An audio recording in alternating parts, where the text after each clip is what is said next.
Hello, my name is Florence Zappa, and today I want to give my talk, which I would have given at the APS meeting in March. The topic is the rapid exploration of topological band structures using deep learning. The project was done together with Vittorio Piano and Florian Marquardt. A preprint is available on the archive. To go directly to the problem which we want to solve, we want to improve the design and engineering of metamaterials. For example, in the area of photonics, which is shown here. There you have a silicon slab, and you punch periodic patterns inside the silicon slab, for example, these snowflakes. The problem is that you in principle could have arbitrary complicated geometries such as these. And as there's an infinite amount of possible design choices, we think there's a need to have a tool which allows you to quickly get the important properties for arbitrary geometries. And this is our goal. As the main important features of geometry are encoded in the band structure, our main goal is therefore to use a deep neural network to map from the geometry to the band structure, to be very fast at this. But we want even more. We want to be able to predict some topological properties. These topological properties are usually a consequence of the underlying Bloch waves and not directly of the band structure. Therefore, our neural network has to provide us with some information of the Bloch waves as well. For example, how they behave under symmetry operations. Therefore, we do not use the answer shown here to map geometry directly to band structure. But instead, what we do is we use a neural network to map from the geometry to a tight binding model. And then, by the organization of this tight binding model, we obtain the band structure. This solution is commonly known as non-operator learning.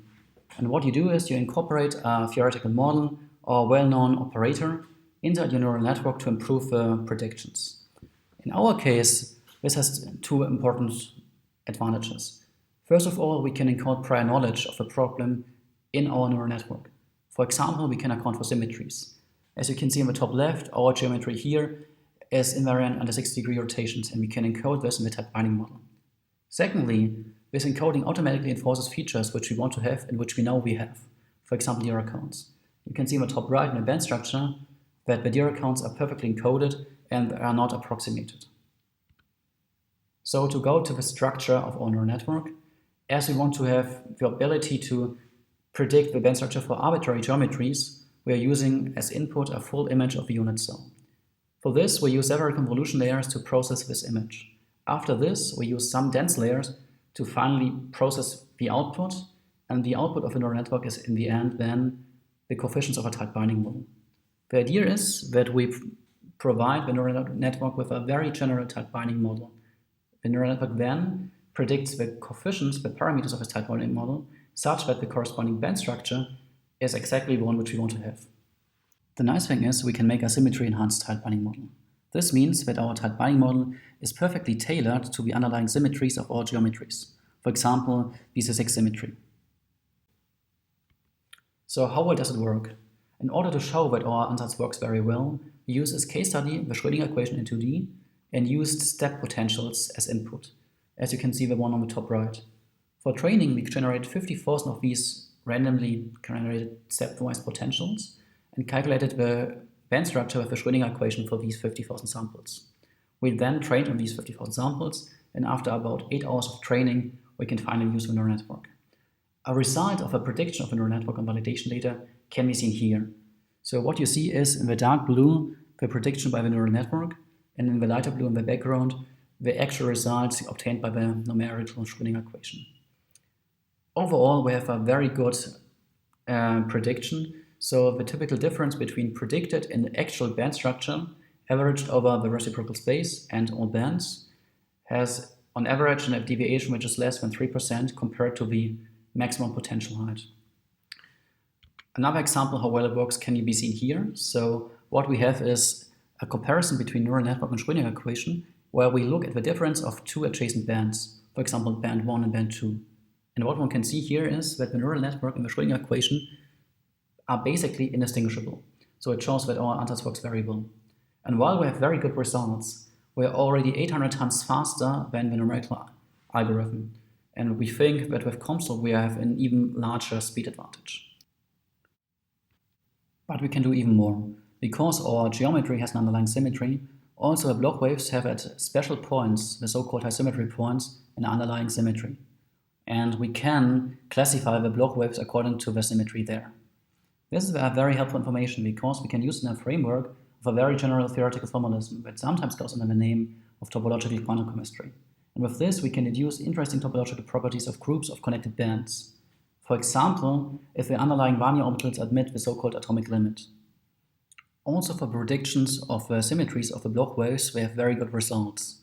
So for all our 1000 validation samples, for every high symmetry point in each band, we have at least in 95% of the cases predicted the symmetries correctly. But there's even more to it. We cannot only solve the problem from mapping geometry to band structure, but also to optimization. What's optimization?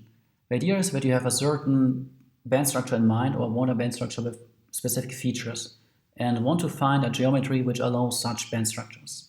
What you usually have to do then is you have to iteratively optimize your geometry such that in the end the final geometry gives a band structure with such desired features. And this can be very tedious because, for example, the optimization process can get stuck, but even if it doesn't, usually the mapping from geometry to band structure takes very long for numerical algorithms, and as you have to do it many times, hundreds of times, it's a very time-consuming process. The nice thing is our neural network allows also to do optimization. What we do is we're using gradient descent, so basically the learning algorithm, to not change the trained neural network, but instead use this training algorithm to change the parameters of the geometries, so of our input, such that in the end, after the optimization, the final geometry gives a band structure which minimizes our set goal or desired goal, hence minimizes the cost function. To show how well it works, we're trying to solve the inverse problem here, which means we have a certain tight binding model, and this tight binding model has a corresponding band structure. What we want to have is, we want to have a geometry which gives the same band structure as this tight binding model. So let's start. The nice thing about doing the optimization on our neural network is that we can use a GPU to run it, which means we can do optimization on 200 samples in parallel, and the whole optimization of these 200 samples takes less than 3 minutes. What you can see on the left is the loss, so of all these 200 trials, and many of them get stuck, as you can see. These are these gray lines, or some of the gray lines. The point is here, many of them get stuck, and this already tells you that you need a very efficient way to do optimization, because it does not only take a lot of time, it can also fail. In our case, you can see on the right side 4 samples, so 4 geometries where the optimization worked, and these are the final results. The corresponding lines can be seen in the loss there. To check for one of them how the optimization looks like, here you can see a video of it. On the right you see the geometry and how it changes over time. On the left you see the corresponding band structure in the front, and in the background the band structure which we want to have in the end. As you can see, the geometry changes during optimization, and the corresponding band structure becomes closer and closer to the desired one. In the end, we have a very good result, as you can see.